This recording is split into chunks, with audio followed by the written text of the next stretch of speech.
Hi, Amanda.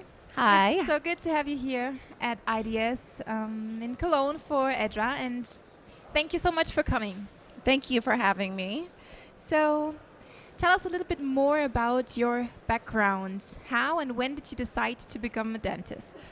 Oh my goodness. I decided to become a dentist late in life. I really didn't have anyone to influence me. I didn't have family that were dentists. One of my best friends actually told me she was going to dental school, and it sounded like a great idea. So I just jumped in with 2 feet and decided I'm going to do that too. So I really had no idea. And let's have a look inside your book. You have it in your hands. It Yes. looks beautiful. I Thank you. really, really like it. From the outside and the inside, I just took some looks at the first pages. But I can feel that there is a lot of love and passion inside. So, what is the main topic of your book, and what are some of the key highlights in it?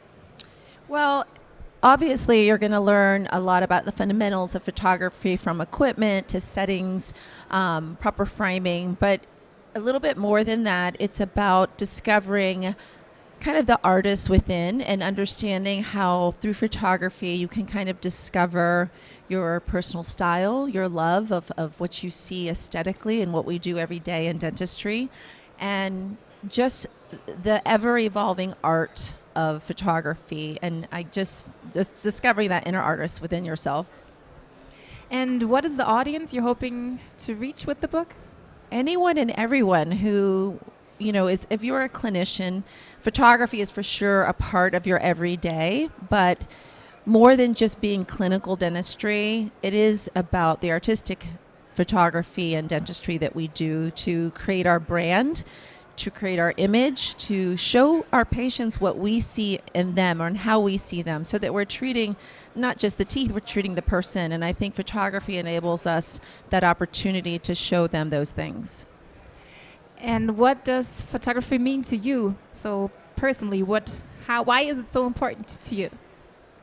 For me, photography, when I first learned it, I learned it probably like most people do. I just wanted to show beautiful before and after photos. But as I started to do it, I discovered truly, how can I communicate this beautiful intricacies and fine details of these beautiful restorations? How do I show patients the beauty and expression that I see in their face when they smile? How do I capture those moments from times when sometimes they're not smiling and sometimes they are, but to be able to capture what I see on the camera and to show them how I see them, I think is a truly special, unique thing that bonds you to your patients.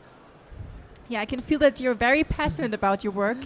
And I saw that you're a mom of 4 kids. That's right? Yes. Lovely kids, by the way. Yes. What advice would you give your children if they also want to start a career in dentistry? I think dentistry has so many things to offer, and there's so many ways that you can go about it. But to discover what makes you happy and fulfilled, and whatever that is, do your best, be the best that you can at it, and be excellent at it. And it takes time, it takes failures, it takes training. But, if you keep on the path, you will always come out better in the end. And what else would you like people to know about your work as a dentist? Maybe there is something you want to highlight or... My work as a dentist, I think that probably the one thing I would say is that I'm more like you than I'm not. And a lot of people say, oh, how do you do this? Because you have 4 kids, or you run a practice and you write a book, and we all have the same amount of time in the day. And there's nothing unique or different about me, but it's about setting small goals. And when you achieve the small goals, setting bigger goals seems a little more surmountable. And we'll take one day at a time. And there's times when you might not meet those goals, but if you aim for the stars, you always will land among, higher places than you were before you started. And maybe to sum it up, what or who are you looking forward to seeing at IDS in Cologne? Oh my gosh, that's so hard. There's so many So great ones. In particularly, not one specific company, but I think for sure the AI and digital component of dentistry is evolved at such a fast pace. So I'm really looking forward to looking at all the different technology that's out there and available. Thanks, Amanda. Amanda, it was a pleasure talking to you. Thanks for your time. All right. Thank you so much.